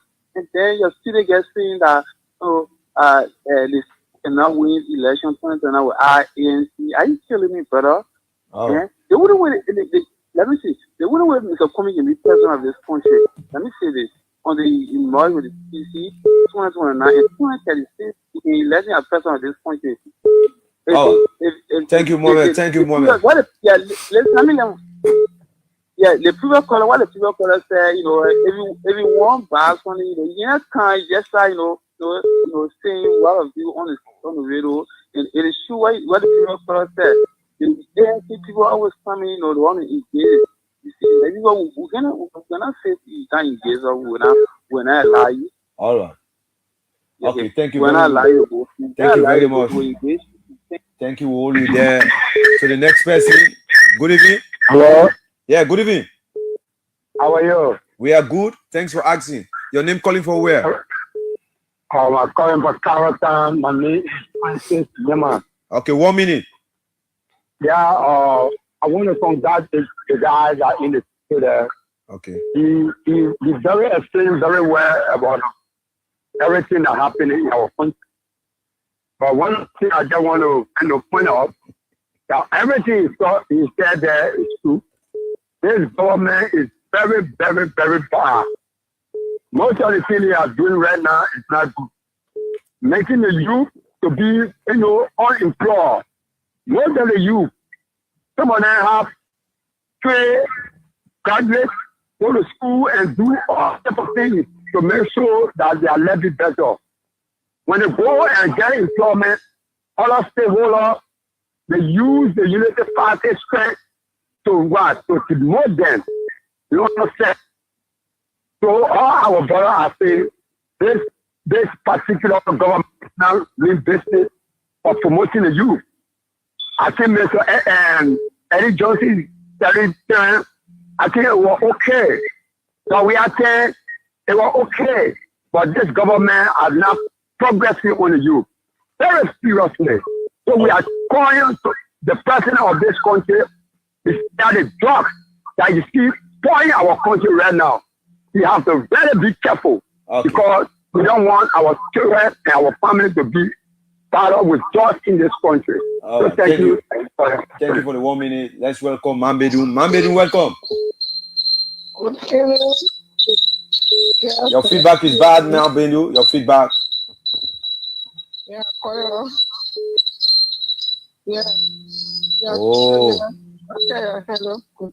No, your feedback is bad. Let's go to the Lone Star line and talk to this person. Good evening. Good evening. Yeah, welcome. Thank you very much, my dear brother. And let me say good evening also to the panelists for the brilliant collaborations on national issues. Okay. For the recognition for the public. Poker. Well, poker.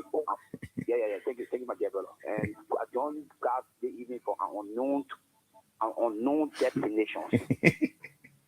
You see, the panelists bracket or set it all, and it's communicated it well. But what happened here is, you see, Mr. Kumi, I always say this, man of me supporting George Weah, which of course, I support George Weah for a cause, and I know that by of course, have been manifested, have been effectuated. But for Mr. Kumi, I will not, apart from George Weah, I will not get no regret of supporting Mr. Kumi. I tell you, I said, Mr. Kumi has a better and prettiest. One of the prettiest minds in the popular labor is Mr. Kumi. When you talk about somebody that can stabilize, that knows much about the economic setting, that Mr. Kumi. But what happened here is, all we want for the Kumi and the weirdest to be on a one umbrella or to be in one circumference. What does that mean? Today we have to go.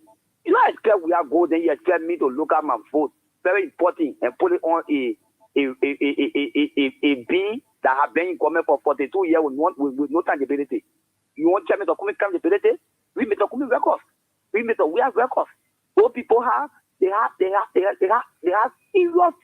or how to call it, or they have serious effort towards the country when it comes to uplifting or the country in any positive direction. Mr. Kumi and John, we had it. Or Mr. Boga had it. Mr. Boga had none. As the other panelists said, they probably know how to pray. He know how to beg. He knows much about how to take the eco land. The eco do the wrong. That's all he knows. Okay. For the one, he's paying government. What tangibility they making sure? All right, Puka. Your 1 minute. Yeah, to conclude. Okay. So I don't want for conclude. I don't want for we and the community, the reality and the community to be under one umbrella.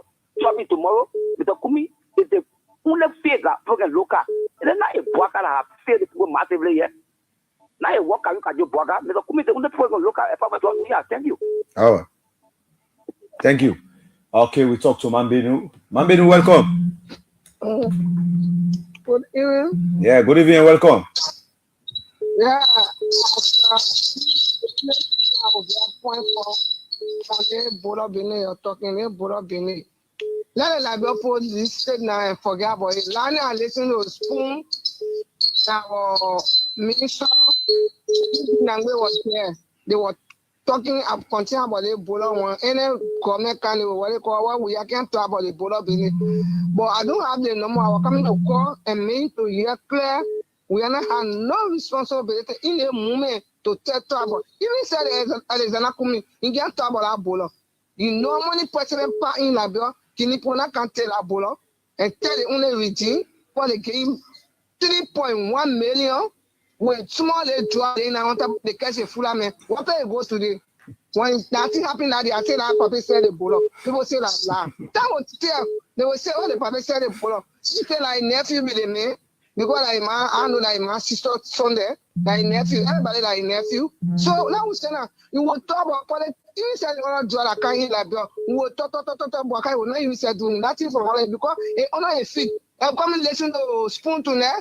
Somebody tell Spoon what I say you will put all the people need us Spoon say today that great information coming to net. So everybody will go on Spoon to net and listen to it. They will score the people and need one being the particular not the production drug in Liberia. All right. I was telling you in here. My brother like that. 17, a son, a 21-year-old boss. The boy not doing nothing besides drug. When you go appoint to school, no way. 2 times, no way. You left from there. He pushing with another when you go. He taking the job. People say he buying it every day $500 for the tablet. So he get a 5 tablet. Can that calculate a 5 tablet? That 2,500 the boy can spend every day to take that job. When he take a kind of day that cry in my heart. What I say being a job or don't forget about that bolo. Don't talk about Japan thing. It's an akumika. But God great, He able to fight the joy, He will fight it. They are trying to put inside. Tell God, thank you. Thank you very much. Thank you. All right. We'll talk to the next person. Good evening and welcome. Good morning. I mean, good evening. How are you? Yeah, good evening. We are good here. Yeah, thank you. So let me say good evening to Comrade Kelly. Okay. Yeah, and let me say thank you for hosting me. I'm Comrade Lawrence Spencer. I'm in Johnsonville. I mean, so the current chair online, everything rightly, and that's why the AMC continue to remain the face of the opposition. And I agree with Comrade Poga, except that for us, it's not about we are. Where Liberia is now, it's not about President we are. Yeah. I think we all should rally around our best. Somebody now that can solve our problem. We should pass the stage of who can win election and start to talk about who can govern, who can deliver for the people of Liberia. Okay, because the argument, there's the same argument people made in the past. Oh yeah, only Baga can win the election and blah blah blah. So Kumi, other people go land up behind Baga. So you see how Baga delivering now. Baga has failed the country in all dimensions. Today we're discussing almost, $40 million worth of jobs because the 19 million is the street value you're talking about. So you are talking about the real value of that job. You're talking something in the middle of $40+ million worth of jobs that we're discussing. So Baga have not solved the practical issues for which the Liberian people voted him. So it was just about the glamoring and who can win election and all of that. So the country should wrap beyond that phase. So in that vein, I want to say Comrade Poga is right. Mr. Cummings remain a face of Liberia, politically, economically, and if we want a genuine transformation that will serve all Liberians regardless of which party you belong to, which tribe you belong to. Like Mr. Cummings always say, we don't choose the tribe we are born to. We don't choose the kind of language we speak and all of that. So we need somebody that will transform this country genuinely and to fight jobs, to address the Ebola issue, to employ Liberians, to bring companies that will employ Liberians. Mr. Cummings is the man. We have to wake up to reality and start deceiving ourselves. Okay. We are opposition brothers. For us, we're not coming in the public domain and start denigrating all opposition leaders like your man Eugene Nangbe was trying to carry on showmanship and glamorizing and trying to use all kind of sarcasm on Mr. Cummings. We're not diving into this kind of cheap propaganda. We are all opposition brothers who we will fit on one thing, but the fact of the matter is we will be frank to the conversation as to who can take the country onto the right path. Thank you. Thank you. Okay. So Mr. Michael Padmo, because of time.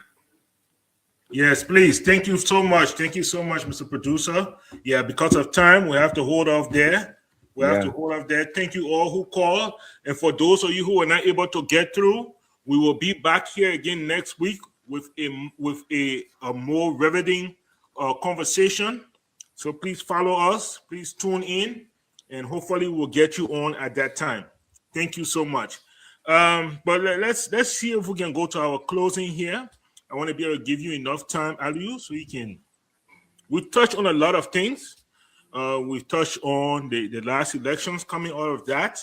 We touched on unemployment with the youth. We touched on education, healthcare. We touched on the broad range of the economy. We touched on the concessions. We touched on freedom of speech in the country, and the clampdown of speech, whether it was the EU representative or Yeke Koluba or anybody else that this government seems, or even the pastor, the Nigerian pastor that was sitting down way in Lagos talking.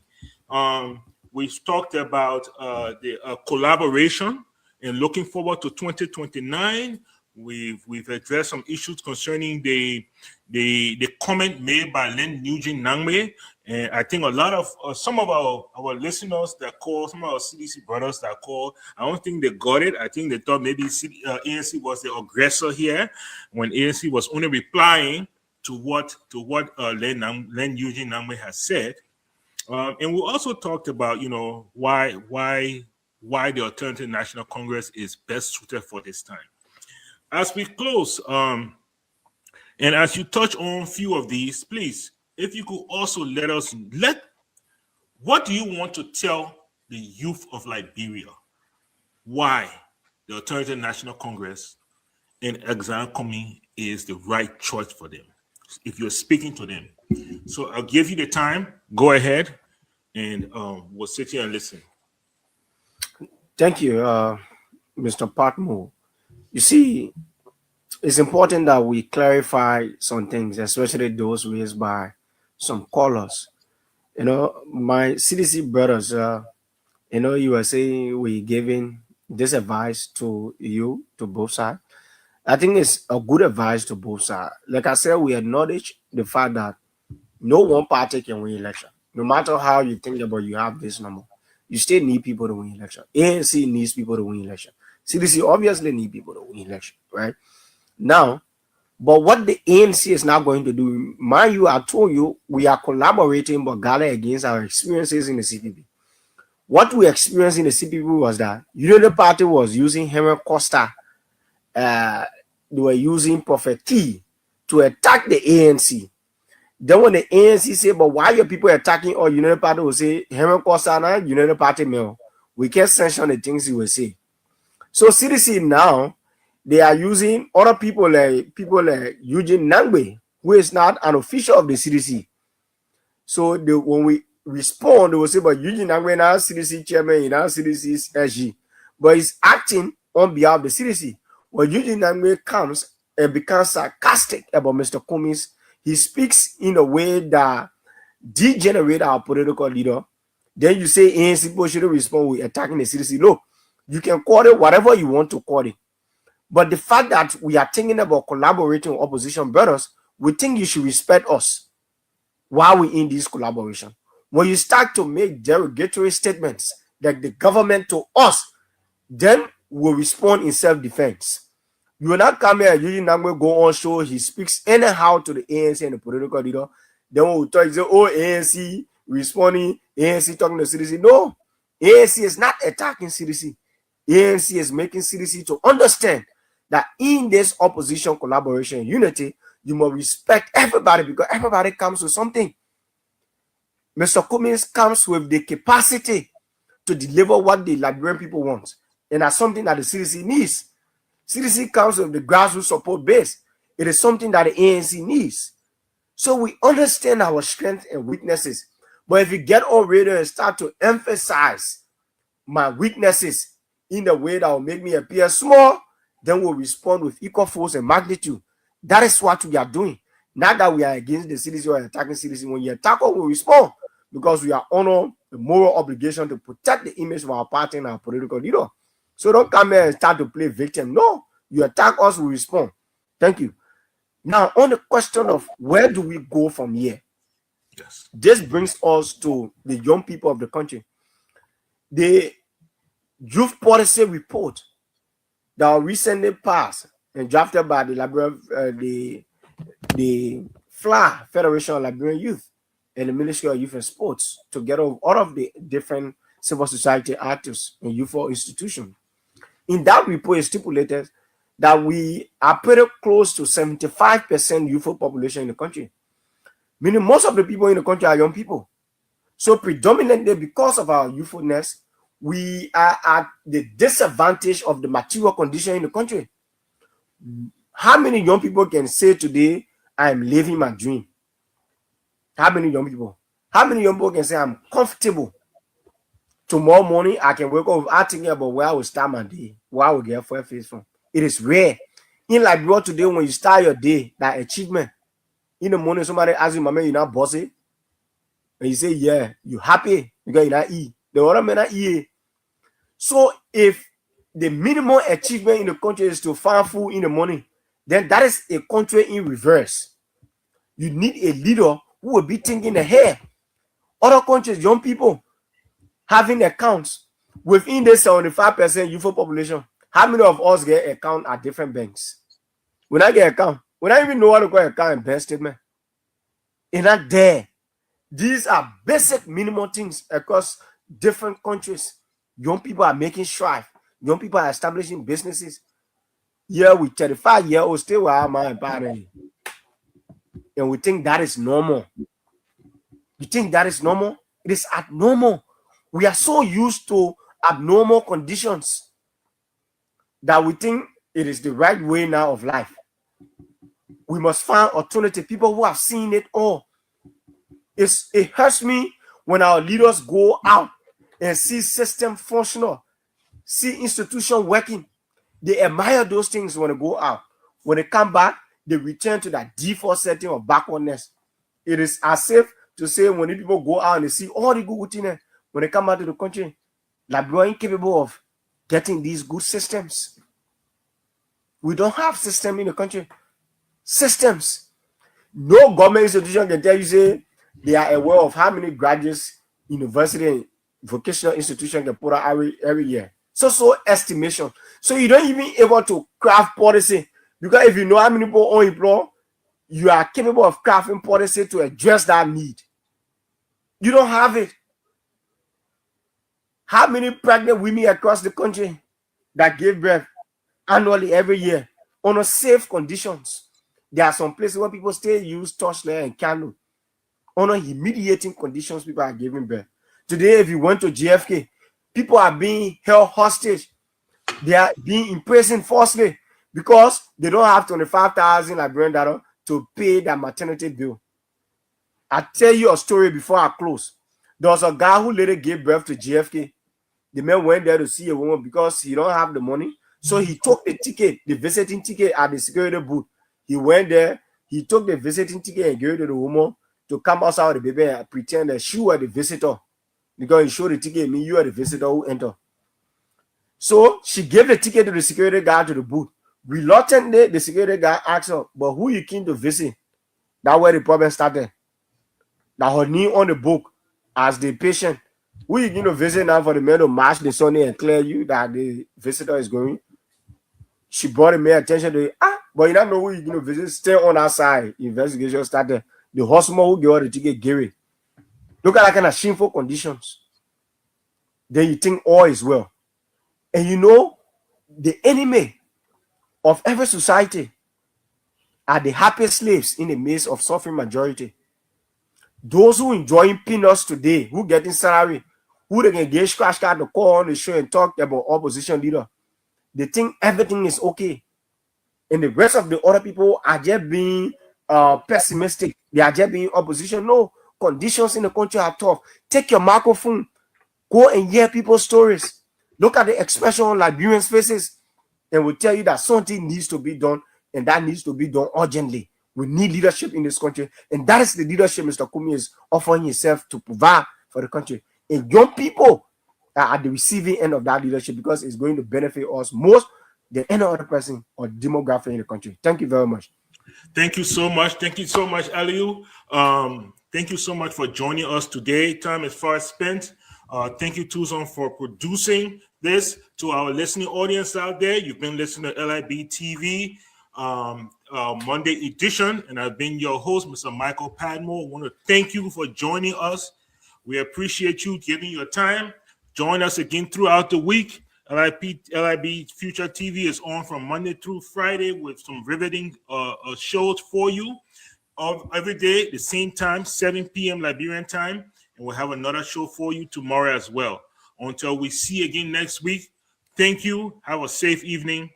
Good night.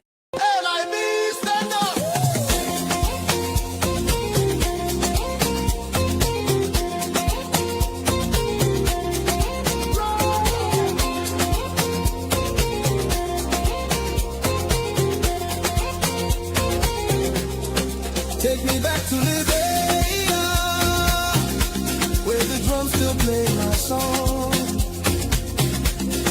Take me back to my homeland. It's the place where I belong. L.I.B Future TV, giving voice to progressive Liberians, speaking about politics, entertainment, and local news.